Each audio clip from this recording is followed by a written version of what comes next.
네, 영남권의 아주 큰 어른이시죠.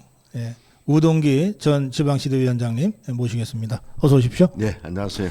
네, 위원장님 저 어제 그저께 예, 정말 오랜만에 보는 이름들인데 문희갑 전 시장, 예.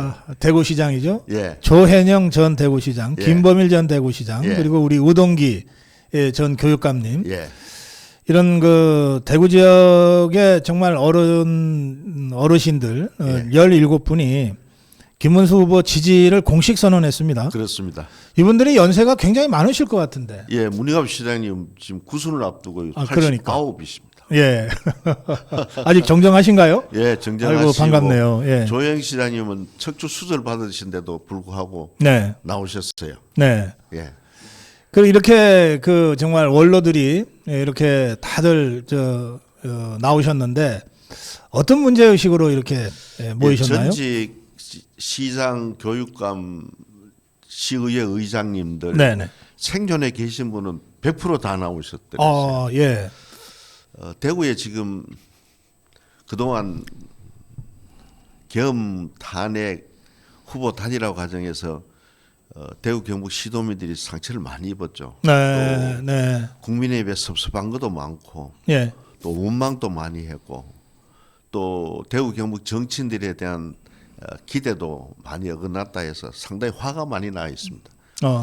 그래서 이것을 좀 호소를 해서 예전에 비례해서 대단히 낮은 지지율을 지금 가지고 있어요. 그러니까 이게 예. 50%대로 예. 자꾸 조사가 나오니까. 예. 그것은 후보의 문제가 아니고 네. 국민의힘의 문제인데 네. 네. 이 국민의힘의 문제를 좀 보완해주기 위해서 후보를 대통령을 잘못 뽑으면 절대 바꿀 수도 없고 고칠 수도 없고 예. 뭐 개혁할 수도 없지만은 후보만 대통령만 잘 뽑으면은 정당 정치 구조라든지 국민의힘이라든지 정치는 혁신할 수 있지 않느냐. 네. 이것을 우리가 직접 시도민들께 한번 호소를 해보자. 네. 그런 문제의식에서 다 나오셨습니다. 예. 국민의힘 뽑자는 게 아니다. 예. 김문수 뽑자는 김문수 거다. 대통령 잘 뽑자. 예. 그러면은 정치도 개혁될 것이고 정치도 선진화될 것이다. 예. 그런 호소를 시도민들께 직접 드렸습니다. 네. 지난 3년 전에 윤석열 대통령 당선 때도 결국 윤석열 대통령 당시 후보와 캠프가 마지막 날, 마지막 예. 전날 예. 대구 경북과 영남권을 향해서 마지막 호소를 했잖아요. 그랬습니다. 예. 예, 그것도 어제 저녁에 우리 김문수 후보가 비 오는 데서 대구서 했었거든요. 예. 아주 많은 분들이 모이셨고 우중에서 정말 그런 호소가 이제 시민들의 마음을 움직이고 있지 않나 그렇게 생각을 하고요. 결국 대구 경북은 대통령을 잘 뽑자는 그런 인물로 뭉쳐질 것으로 저는 확신하고 있습니다. 예. 많이 좀 뜨거워지고 있다고는 저도 예. 느끼고 있는데요. 장은 화가 많이 나 있습니다. 대구 경북 시도민 국민의힘에 화가 많이 나 있습니다. 예. 참. 그러나 다행스럽게도 우리는 김문수 같은 참 헌정사상 정부 수립후에 이런 후보 당선되지 않은 후보 중에서도 이런 후보 있었습니까? 네, 네. 저는 김 후보하고 고등학교 때 서클 활동을 같이 했어요. 그러셨어요? 예. 경북고등학교? 저는 대구고등학교였는데 대구고등학교. 제가 1학년 때 김 후보가 3학년이었어요. 예. 수양 동호회 활동을 같이 했는데 네, 네. 그동안에 뭐 좀 떨어져 있다가 또 가는 길이 달랐고 교육감 할 때 이분이 수성구 입후보하려고 이제 이삿짐 차를 끌고 교육청 마당으로 왔더라고요. 차를 끌고 바로 교육청 마당에 들어왔어요. 그래서 회의하다 만났더니만은 이제 대구에서 정치하겠다고. 그런데 그때 참 그 여러 가지 이변들이 좀 대구에서 일어났죠. 네. 그게 이번에 노사정 위원장하고 저는 지방시대 위원장 같이 또 활동하면서 일주일에 한 번씩 밥 먹어가면서 그때 저는 정말 놀랐습니다. 네. 야, 사람이 이런 사람이 있구나. 저도 교육감 하면서 선거하면서 좀 바르게 살려고 많이 애를 쓴 사람인데 예. 저하고 차원이 다르더라고요. DNA가 다른 것 같아요. 그래요? 어떻게 달라요? 글쎄요. 없어도 없는 아쉬운 줄도 모르고 그래요? 또 어쩌면 좀 답답할 정도로 좀 완고하기도 하고. 네. 사실은 저는 놀란 게요. 아마 사퇴하기 얼마 전인 것 같아요. 국민의힘 쪽에서 아침에 우리 만나가지고 이번에 그 한덕수 총리한테 제안에는 똑같은 방법을 제안하더라고요. 입당하지 마시고 밖에서 지지를 올려서 나중에 경선 후보 뽑으면 우리 당으로 오십시오. 김문수 후보한테 예. 당에서 그렇게 제안해요?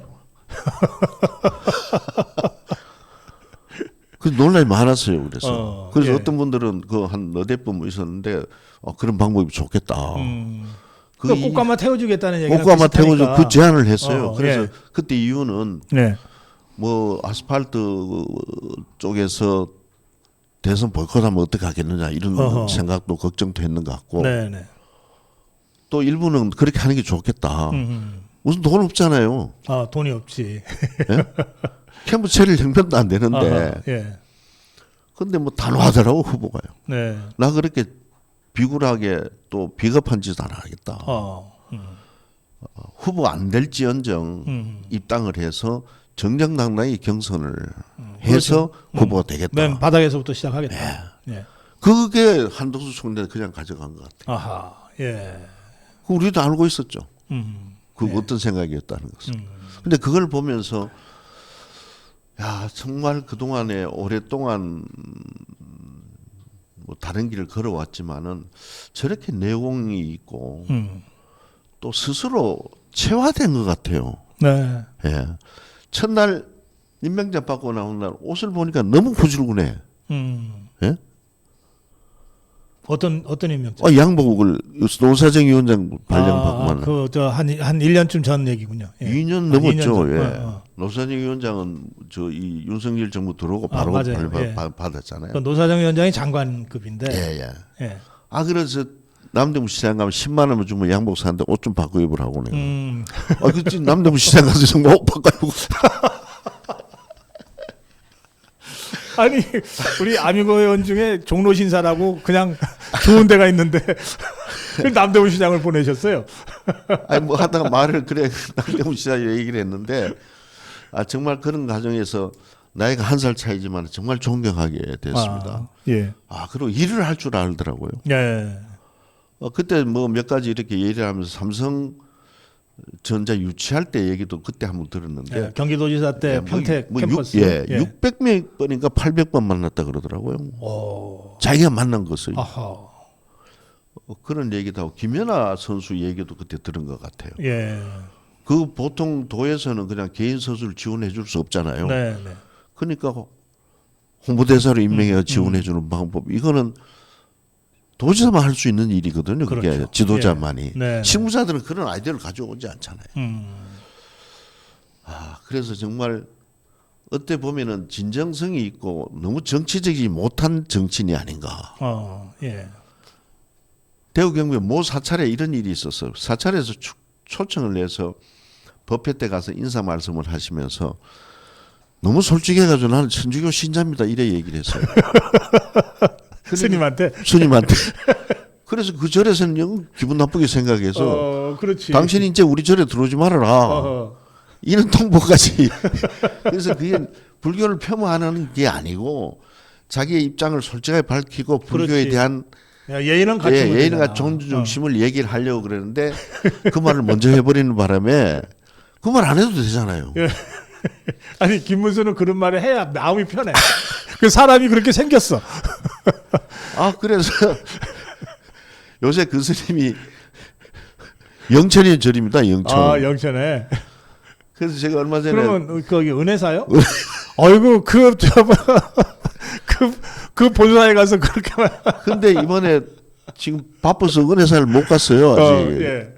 그래서 제가 얼마 전에 그 은혜 스님 뵙고 그래도 영천이 지금 배출한 대통령 후보인데 그러니까 이제는 오면 얼마든지 우리가 도와야지. 영천이 내세운 인물인데 예. 그래요. 그래서 그 김문수라는 사람은요. 얘기를 안 해도 되지만 얘기를 안 하고 그냥 이제 예의를 갖추는 게 꼭 거짓말하는 것처럼 자기가 자꾸 좀 찔리는 그런 사람이야. 안 해도 될 얘기도 그래서 하는 거예요. 그래서 저도 이 사실은 탄핵 그 소추 심판 중에 몇 차례 권했죠. 준비 좀 하자고. 네, 대선 준비하자고. 대선 준비하자고. 근데 대통령이 반드시 돌아온다. 그날 심판이 있는 날 또 아침에 후보는 4대4라고 저는 8대0이라고 그랬어요. 그날 아침을 같이 먹었어요. 그래서 지금 생각하면 좀 일찍 준비했으면 하는 아쉬움도 있고요. 그러다 보니까 공약 발굴도 좀 늦었고 그러나 경기도지사 8년을 했기 때문에 저는 지방시대 위원장이었고 지금 지방살리기 특별위원장입니다마는 지방 공약은 정말 현실성이 있고 아주 구체적이고 절실한 그런 공약들을 담아서 지난 25일 날 발표하게 됐습니다. 알겠습니다. 예. 근데 뭐 미리 준비했으면 그건 김문수가 아니지.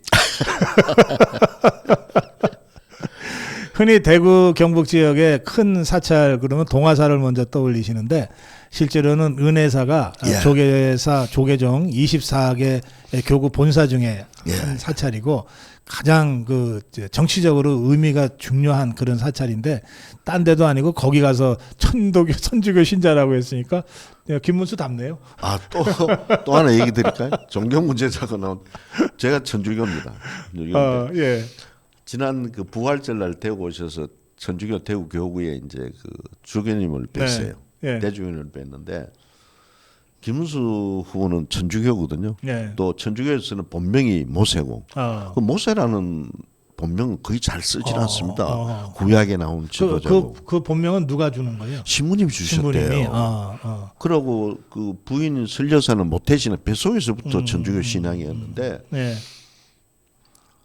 그래서 그 대중이 묻더라고요. 개종했냐고. 인터넷에 자꾸 뭐 기독교로 개신교로 개종했다는. 개종 절대 안 했습니다.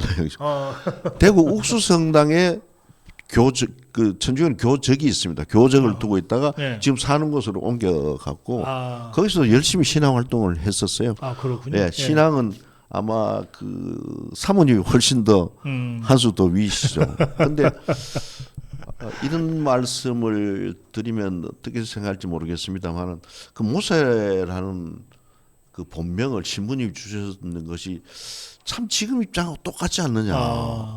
어떻게 그 본명을 썼을까?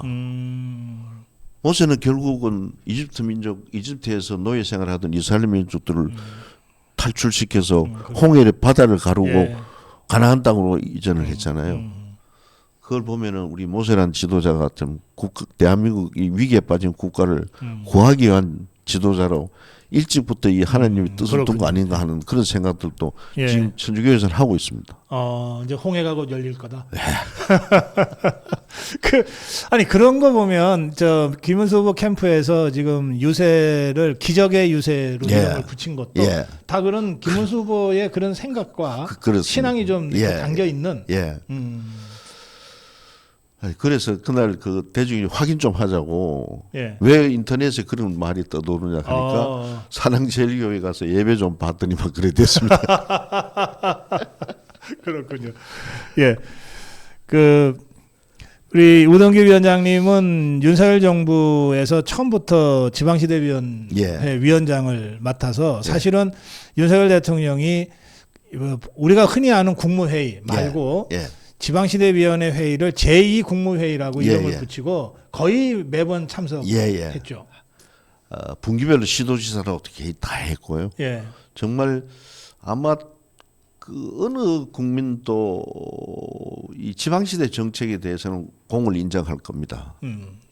그 중에 참 시행 못한 게 있었는데 이번에 김문수 후보는 확실하게 예를 들어서 600여 개의 공공기관, 대법원, 감사원, 헌법재판소, 중앙선거관리위원회 이런 기관들을 지방으로 이전하겠다고 공약을 했어요. 전부 세종시로? 아니요, 그거는 세종시가 아니고요. 예를 들어 뭐 여성가족부라든지 부처는 세종으로 옮기겠다.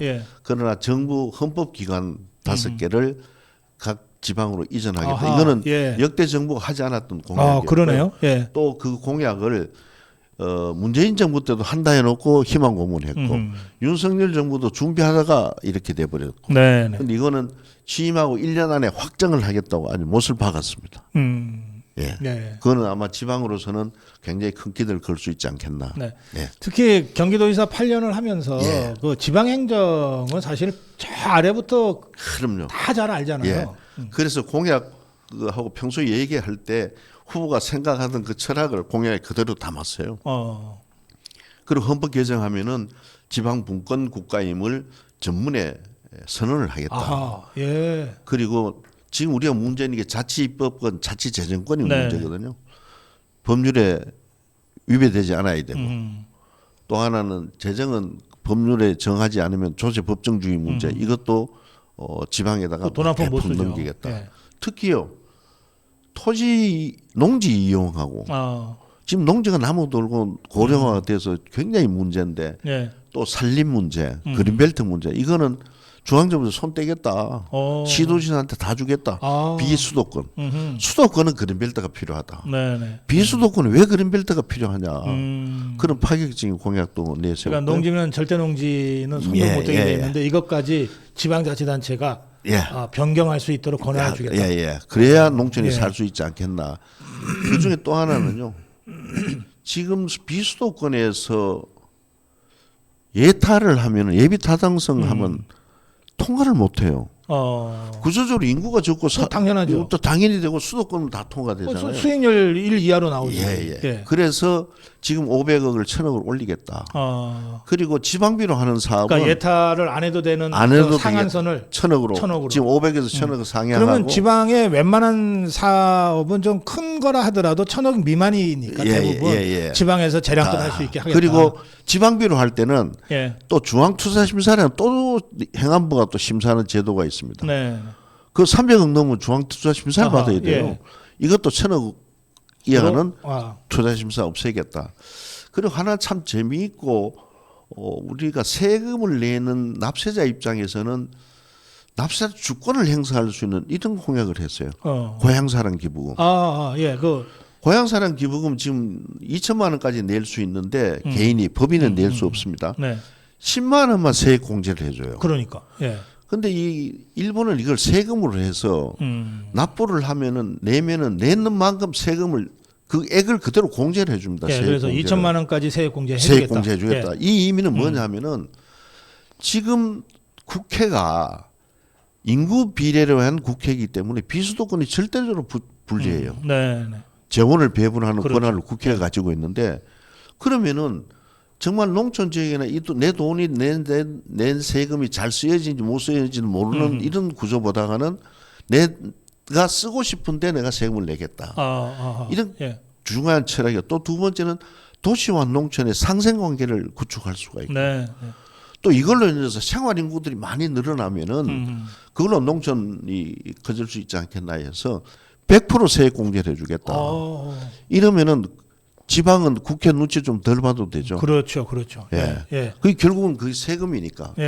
그렇게 기부금에 대한 100% 큰 전환을 하고 기부하는 납세자 입장에서는 깜깜이 세금을 내는 것보다는 내 돈을 어느 곳에 어떤 곳에 쓰겠다는 그런 주권도 확립할 수 있는 그런 좋은 공약입니다. 고향을 떠나서 이제 외지에서 생활한 분들 중에 조금 이제 좀 사회적으로 성공을 했거나 여유가 있는 분들은 그런 출향인들은 사실은 어떤 형태로든 고향에 뭔가를 좀 해주고 싶거든.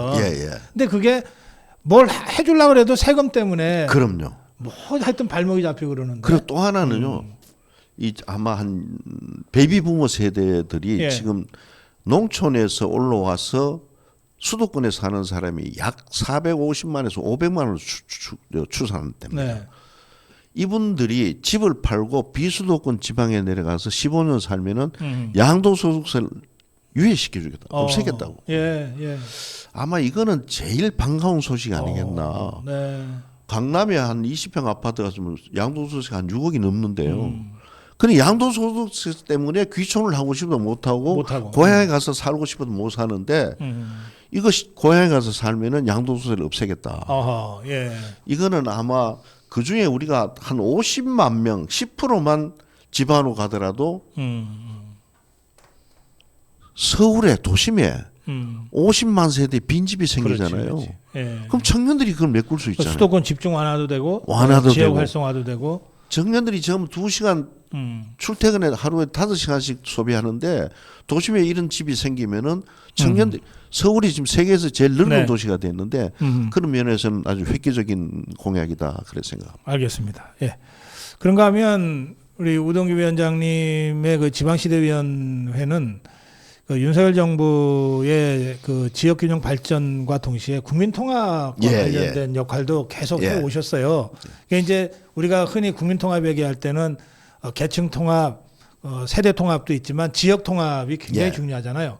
근데 저는 이번에 이낙연 대표의 그 김문수 후보 지지가 그야말로 이 지역 화합, 지역 통합에 큰 물꼬를 트는 계기가 될 수 있겠다 이런 생각이 들더라고요. 저는 두 가지 측면의 이의를 보는데요. 김문수 후보 처갓집이 호남이잖아요. 그래요. 순천이잖아요.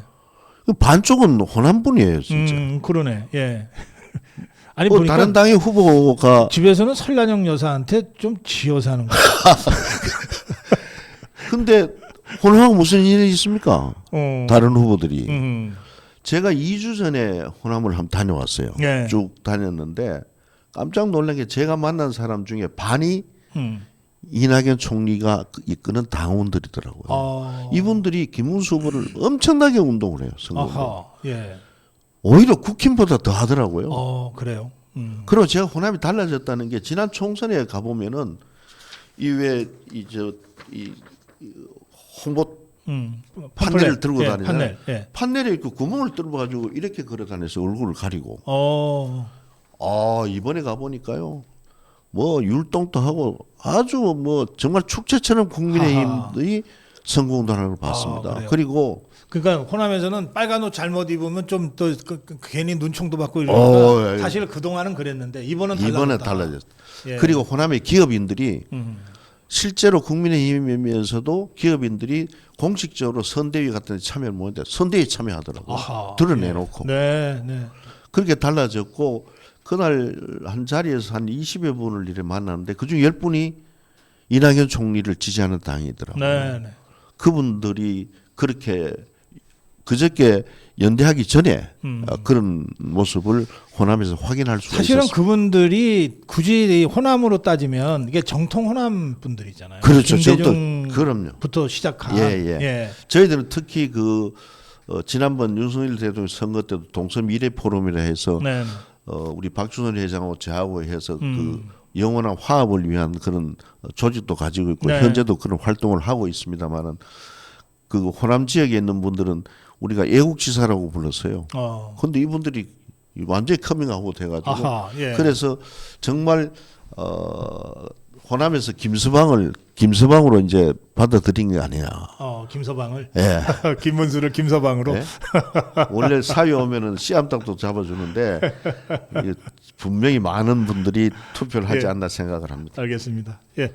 우리 오늘 우동규 회장님 잘 몰랐던 그 김문수 후보의 이런저런 정말 좀 인간적인 면모까지 또 누구보다도 확실하게 지방균형 발전을 위해서 이렇게 내세운 공약들 그거 굉장히 현실적으로 이게 굉장히 효과가 큰 공약들이에요. 겉으로는 번지르하지 않지만 진짜로 필요한 이런 공약들을 준비를 가지고 지금 국민들을 만나고 있다 이런 취지 말씀까지 잘 들었습니다. 마무리 한 말씀 듣겠습니다.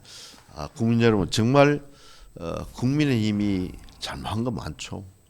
불만도 많고 아쉽기도 하고 분하기도 하고 믿기도 하고 그러나 대통령을 잘못 뽑으면은 개혁도 할 수 없고 바꿀 수도 없고 정치 개혁도 할 수 없습니다.